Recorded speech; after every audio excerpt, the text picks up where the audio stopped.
Good morning friend. আজকে আমরা railway recruitment যে বোর্ডের বিভিন্ন নোটিফিকেশন প্রকাশিত হয়েছে, সেখানে প্যারামেডিক্যাল সেক্টরেও রিক্রুটমেন্ট হবে, যেটা 2019-এও লাস্ট হয়েছিল, এরপরে 2024-এও হবে।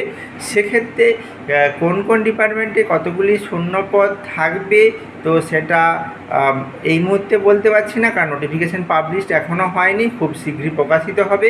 সেই নোটিফিকেশান প্রকাশিত হলে তোমাদের সামনে আমি সাথে সাথে ভিডিও নিয়ে আসবো, সেখানে কোয়ালিফিকেশান কী এবং এজ লিমিট কী থাকবে, সেই সাথে ফর্ম ফিল আপটি তোমরা কীভাবে করবে, সমস্ত তথ্য আমি নিয়ে আসব। সেই জন্য দর্শক বন্ধুদের অনুরোধ, অবশ্যই এই MLT পাঠশালা ইউটিউব চ্যানেলটি তোমরা সঙ্গে থাকো। সেই সাথে তোমরা প্রথম আসে থাকলে অবশ্যই চ্যানেলটি সাবস্ক্রাইব করে দিও এবং অল নোটিফিকেশান অপশানটি এনাবেল করে দিতে ভুলবে না। সেই সাথে আমার টেলিগ্রাম চ্যানেল MLT পাঠশালা